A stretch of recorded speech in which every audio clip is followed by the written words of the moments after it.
সুপ্রিয় দর্শক, আসসালামু আলাইকুম। আপনাদের সবাইকে স্বাগত জানাচ্ছি এখনকার আলোচনায়। দর্শক, আলোচনা ঢোকার আগে সবাইকে আমার পক্ষ থেকে কৃতজ্ঞতা, ধন্যবাদ, অভিনন্দন, শুভেচ্ছা এবং আমি আমার পক্ষ থেকে আপনাদের প্রতি ঋণ প্রকাশ করছি। আজকে টক উইথ সিরাজ এই চ্যানেলের 1 লাখ সাবস্ক্রাইবারের মাইলস্টোন পার হয়েছে। এই জন্য আপনাদের প্রতি আমি আবারও সত্যি আন্তরিকভাবে কৃতজ্ঞতা জানাচ্ছি।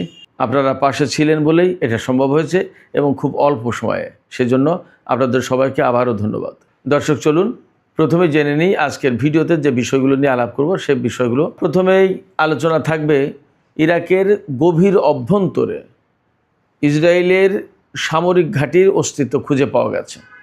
এই খবর দিয়েছে আমেরিকার ওয়াল স্ট্রিট জার্নাল পত্রিকা।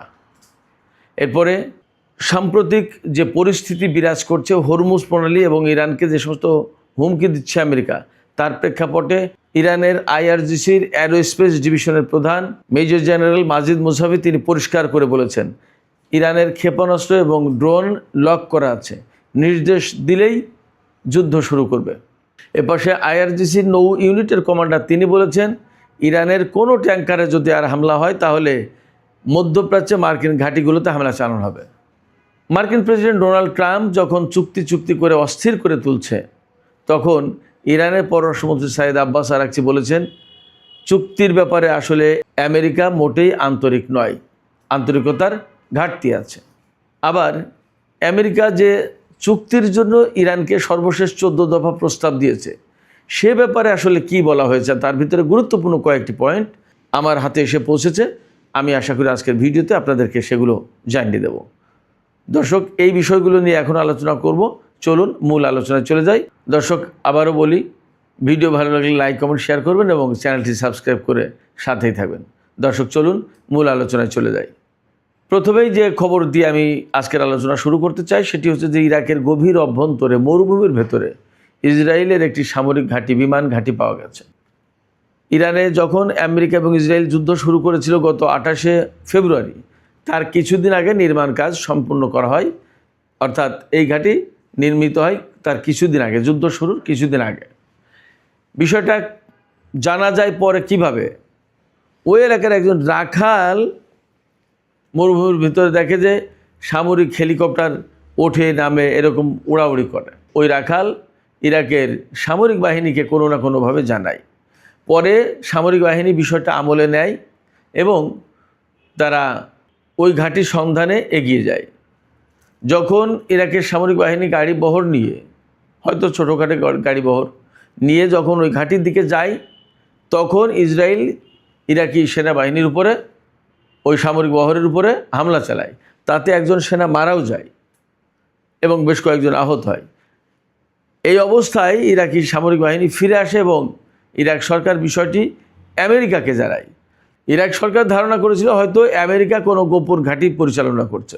আমেরিকাকে এই কথা জানালে আমেরিকা বিষয়টি কিভাবে হ্যান্ডেল করেছে আমি জানি না, তবে নিশ্চয়ই ইরাককে পাত্তা দেয়নি এবং ইরাকের কথাকে গুরুত্ব দেয়নি। আপনারা নিশ্চয়ই খেয়াল করে থাকবেন বা মনে রেখেছেন, যুদ্ধ শুরুর আগে পরে ইরাক থেকে কিন্তু মার্কিন ঘাঁটিগুলো সব গুটিয়ে নেওয়া হয়েছে, অথচ এই ঘাঁটি বহাল তবিয়তে ছিল। কেন ইসরায়েল ইরাকের ভেতরে ঘাঁটিটা তৈরি করলো? ইসরায়েল ইরাকের ভেতরে ঘাঁটিটা তৈরি করেছে মূলত এই কারণে, যাতে ইরানের উপরে সহজে হামলা চালানো যায়। এবং আরও বেশ কিছু ব্যাপার আছে, আমি বিস্তারিত বলছি। তার আগে আরেকটু বলি, ইসরায়েল থেকে কমপক্ষে 1600 কিলোমিটার পথ পাড়ি দিয়ে ইরানে হামলা চালাতে হয় বিমান বাহিনীকে। সেক্ষেত্রে যদি 1600 কিলোমিটার পথ পাড়ি দিয়ে ইরানে হামলা চালাতে হয়, তারপরে আবার ফিরে যাওয়ার প্রশ্ন আরও 1600 কিলোমিটার, তার মানে 3200 কিলোমিটার, 3200 কিলোমিটার। এর পাশাপাশি আরও কিছু সময় লাগার প্রশ্ন আছে। যেমন ধরুন, ইসরায়েলি বিমান ইরানের ভেতরে ঢুকে হামলা চালানো শুরু করলো। এখন ইরান তো সেই বিমানকে টার্গেট করবে, বিমান দিয়ে হোক, ক্ষেপণাস্ত্র প্রতিরক্ষা ব্যবস্থা দিয়ে হোক। তখন ইসরায়েলি বিমানকে ঘোরাঘুরি ছোটাছুটি করতে হবে, হয়তো ডগ ফাইটের মুখোমুখিও পড়তে হতে পারে। সেক্ষেত্রে আরও দেরি হবে। তাহলে জ্বালানির একটা সংকট পড়ে যাবে বিমানে। এই জ্বালানির সংকট মোকাবেলা করতে গেলে মাঝ আকাশে রিফুয়েলিং ট্যাঙ্কার থেকে জ্বালানি নিতে হবে। সেটা আবার খুব বেশি একটা নিরাপদ না, ঝুঁকি আছে। তাহলে কি করা উচিত? তাহলে ইরানের কাছাকাছি সীমান্তবর্তী এলাকায় আসা উচিত, যেখান থেকে সহজেই ইসরায়েল মিশন পরিচালনা করবে। এই চিন্তা থেকে এই পরিকল্পনার অংশ হিসেবে ইরাকের গভীর অভ্যন্তরে মরুভূমির ভিতরে ইসরায়েল সামরিক ঘাঁটি তৈরি করেছে। আপনি খেয়াল করুন, একটা দেশ স্বাধীন সার্বভৌম দেশ, সেই দেশের ভেতরে সামরিক ঘাঁটি গাড়ছে ইরাক সরকার জানে না। এটা ইরাক সরকারের যেমন ব্যর্থতা, ইরাকি সামরিক বাহিনীর ব্যর্থতা, তেমনি মূলত তো ইরাকের নিয়ন্ত্রণ তো আমেরিকার হাতে। ইরাকের কোন আকাশ পথ পাড়ি দিয়ে কোন মরুভূমিতে ঘাঁটি গাড়বে কে, সেটা তো বেসিক্যালি জানবে আমেরিকা। ইরাকের জানার কথা না, জানেও না। এবং ইরাকের সরকার সামরিক বাহিনী তো আগের মতো সেই রকম সক্ষমতা নেই। এ অবস্থায় যথারীতি ইসরায়েল সামরিক বাহিনীর জন্য একটা ঘাঁটি গেড়েছে সেখানে, যাতে সেখান থেকে সহজে বিমান হামলা চালানো যায়।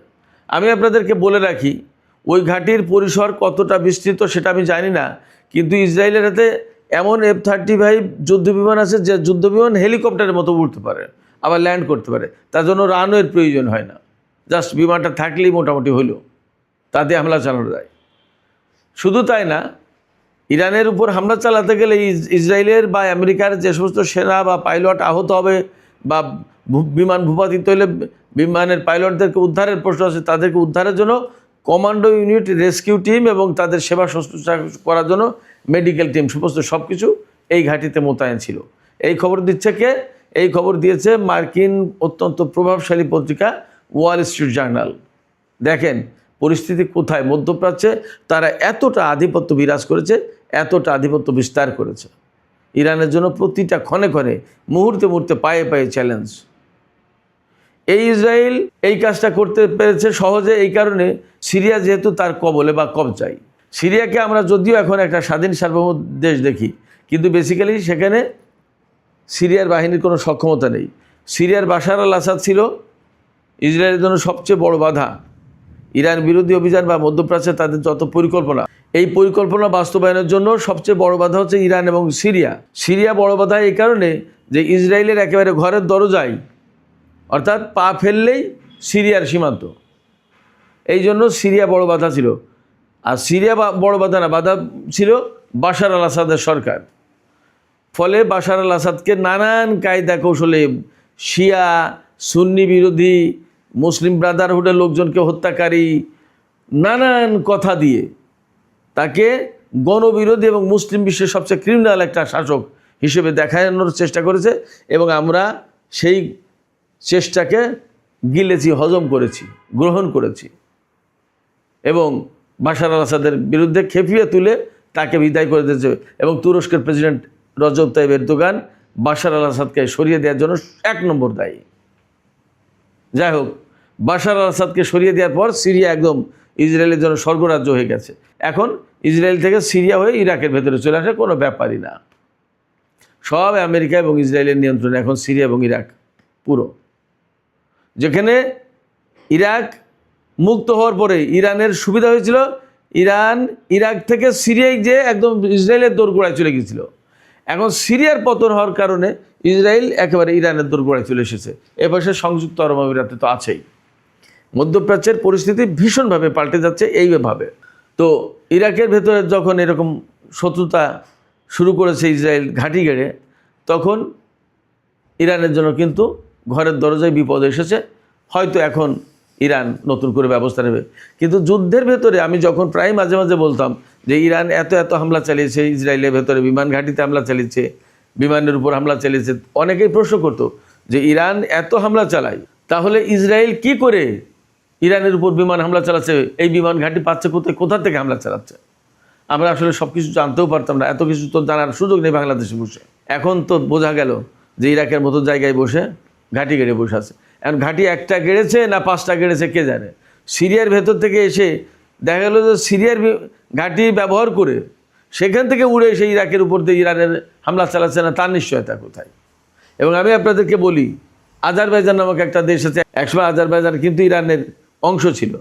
সেই দেশের ভেতরে থেকে জুন মাসের যুদ্ধে ইসরায়েল ইরানের উপর হামলা চালিয়েছিল এবং আজারবাইজানে যাওয়ার জন্য অবশ্যই তুরস্কের উপর দিয়ে যেতে হয়েছে। তুরস্কের অনুমতি ছিল নিশ্চয়ই। তাহলে পরিস্থিতি কোথায়, কাকে বিশ্বাস করবেন, কে আপনার পক্ষে আর কে বিপক্ষে বোঝার উপায় নেই। অনেক বড় জটিল হিসাব নিকাশ। আমরা যে অনেকে দেখছি যে তুরস্ক 5000 কিলোমিটার পাল্লার ICBM তৈরি করেছে, আন্তঃমহাদেশীয় ক্ষেপণাস্ত্র তৈরি করেছে। লাভটা কি? কার স্বার্থে ব্যবহার করবে এটা? এটা তো অনেক জানা বোঝার এবং অপেক্ষা করার ব্যাপার আছে, দেখার ব্যাপার আছে। যাই হোক দর্শক, ইরাকের ভেতরে ইসরায়েলের এই অবস্থান আমাদেরকে এখন নতুন করে ভাবতে বাধ্য করছে। এই রকম ঘাঁটি কি শুধুমাত্র ইরাকের ভেতরে আছে, নাকি আরও বড় বড় দেশে আছে যাদেরকে আমরা মুসলিম বিশ্বের নেতা মনে করি? এই পরিস্থিতি যখন আমাদের সামনে এলো এবং হরমুজ পন্ডিতে ইরানের উপর হামলা চালাচ্ছে মাঝে মাঝে আমেরিকা, আবার তারা যুদ্ধবিরতির কথা বলছে, আবার তারা যুদ্ধ অবসানের কথা বলছে।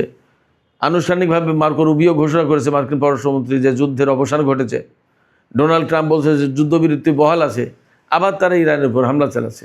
এই অবস্থায় ইরানের IRGCর অ্যারোস্পেস ডিভিশনের কমান্ডার মেজর জেনারেল মাজিদ মুসাবি তিনি পরিষ্কার করে বলেছেন, ইরানের ক্ষেপণাস্ত্র এবং ড্রোন লক করা আছে শত্রুর দিকে। অথরিটি থেকে নির্দেশ পাওয়ার পরপরই যুদ্ধ শুরু করা হবে। তার মানে আর এইভাবে হামলা চালাতে দেবে না। কারণ পরিষ্কার, আপনি যুদ্ধবিরতির কথা বলছেন, চুক্তির কথা বলছেন, কূটনৈতিক উপায়ের কথা বলছেন, আবার হামলা করে ইরানের ক্ষয়ক্ষতি করে দিচ্ছেন, আবার বলছেন যে যুদ্ধবিরতি আছে, যুদ্ধের অবসান হয়েছে। না, কিছু হয়নি। এবং ট্রাম্প কতটা নিকৃষ্টভাবে বলেছে, লাভ অ্যাটাক, ভালোবাসার হামলা। এটা তো ইরানকে অপমান করা। ইরান বোঝে না ব্যাপারটা তো তা না। অতএব ইরান কোনো মতেই আমেরিকার চাপিয়ে দেওয়া কোনো চুক্তিতে যাবে না, এটা পরিষ্কার, একদম পরিষ্কার। ইরানের মোট কথা হচ্ছে যে চুক্তি হতে হবে দুই পক্ষের সম্মানের ভিত্তিতে, সমতার ভিত্তিতে। কেউ ডিকটেট করবে, ছড়ি ধরে বলবে যে এখানে চুক্তিতে সই করো, নো, সেটা হবে না। চুক্তি হতে হবে সম্মানের ভিত্তিতে। এরপর সেই ইরানের নৌবাহিনীর প্রধান, IRGC নৌ ইউনিটের প্রধান, তিনি বলেছেন আমেরিকা যে ইরানের তেল ট্যাঙ্কারে হামলা চালাচ্ছে মাঝে মধ্যে, আর যদি একবার হামলা চালানো হয় তাহলে ইরান সরাসরি যুদ্ধ শুরু করবে এবং মধ্যপ্রাচ্যে মার্কিন সামরিক ঘাঁটিতে হামলা চালাবে। তার মানে ইরান যথেষ্ট অ্যাডামেন্ট মনে হচ্ছে না যে আর তারা খুব চুপচাপ বসে থাকবে। আমেরিকা বারবার চুক্তির কথা বললেও ইরান প্রকৃতপক্ষে সেই দিকে যাবে না। কারণ যে 14 দফার ভিত্তিতে আমেরিকা ইরানের কাছ থেকে একটা চুক্তি প্রত্যাশা করছে, সেই 14 দফায় কী বলা আছে জানেন? সেই 14 দফার একটা দফা হচ্ছে যে ইরান কখনো পরমাণু বোমা বানাতে পারবে না, এই প্রতিশ্রুতি দিতে হবে। 1, 2 হচ্ছে যে ইরান অন্তত 12 বছরের জন্য ইউরেনিয়াম সমৃদ্ধকরণ বন্ধ রাখবে। 12 বছর কোনো ইউরেনিয়াম সমৃদ্ধকরণ করতে পারবে না। এরপরে ইরানের হাতে যে সমৃদ্ধ ইউরেনিয়াম আছে 400-500 কেজি, এটা পুরোটাই আমেরিকাকে দিয়ে দিতে হবে। তারপরে ইরান যখন সমৃদ্ধ করতে পারবে ইউরেনিয়াম, তখন 3-4 মাত্রায়, তার চেয়ে বেশি না। তার মানে আমেরিকা যা বলবে সেই কথা মতো ইরানকে চুক্তি করতে হবে। ব্যাপারটা কিন্তু এরকম দাঁড়াচ্ছে। এর বিনিময়ে আমেরিকা কি দেবে? আমেরিকা তার পকেট থেকে একটি টাকাও দেবে না। দেবে কি? ইরানের এতদিন যে আটকে থাকা সম্পদ, সেই সম্পদ ছেড়ে দেবে। ওটা তো ইরানের, ওটা তো পাবেই ইরান। ওটা ইরানকে কি গিফট দেওয়া হলো? 1, 2 হচ্ছে যে ইরানের বন্দরের উপর থেকে অবরোধ তুলে নেবে। তো ইরানের বন্দরের উপর অবরোধ তুলে দেওয়া, এটা তো কোনো চুক্তি হতে পারে না, এটা তো কোনো স্বার্থ না। তো তুমি তো অন্যায়ভাবে দিয়েছো, এটা তো তোমাকে তুলতেই হবে। তাইলে ইরান পাচ্ছে কি? তারপরে এই চুক্তি সই যখন হবে তার 30 দিনের ভেতরে হরমুজ প্রণালী থেকে দুই পক্ষ তাদের অবরোধ বা যে সমস্ত নিয়ন্ত্রণ আছে সেগুলো সব প্রত্যাহার করে নেবে, তুলে নেবে। এই ব্যাপারে সম্মত হতে হবে। তার মানে কি? চুক্তির যা ওই বিচার বানিস তাল গাছটা আমার, সমস্ত সব কিছু ঠিক আছে, বিচারের রায় আমার পক্ষে দাও। আমেরিকা মূলত এইভাবেই দিয়েছে। এই জন্য ইরান বারবার বলছে যে আমেরিকা আসলে চুক্তি চায়, কিন্তু তারা চুক্তির ব্যাপারে মোটেই আন্তরিক না। এটা হলো চুক্তির শর্ত আরোপ করার কারণে এক্সেসিভ ডিমান্ড। এত বেশি ডিমান্ড করলে ইরান পূরণ করবে কিভাবে? এটা একটা ব্যাপার। আরেকটা ব্যাপার হচ্ছে যে যখন আলোচনা হয়, একটা চুক্তির কাছাকাছি যায় বা বৈঠকে বসার কাছাকাছি যায়, তখন আমেরিকা ইরানের উপর হামলা চালায় এবং এই কূটনৈতিক প্রক্রিয়াটা ধ্বংস করে দেয়। তার মানে বেসিক্যালি ইরান যা বলতে চাইছে সেটা হচ্ছে আমেরিকা এই চুক্তি কূটনৈতিক প্রচেষ্টা এগুলোর ভিতর দিয়ে মূলত ইরানকে চালাকি করে ফাঁকি দিয়ে বোকা বানিয়ে সময় ক্ষেপণ করছে। তাদের লক্ষ্য অন্যটা। ইরান এইটা বলতে চেয়েছে। তো আমি জানি না আসলে পরিস্থিতি কোথায় গিয়ে শেষ হয়, তবে মনে হচ্ছে পরিস্থিতি আবার উত্তাল হয়ে উঠতে যাচ্ছে, আবার যুদ্ধ সংঘাত শুরু হতে পারে। সুপ্রিয় দর্শক, এখনকার আলোচনা এখানে শেষ করতে চাইছি। আপনারা সবাই ভালো থাকুন।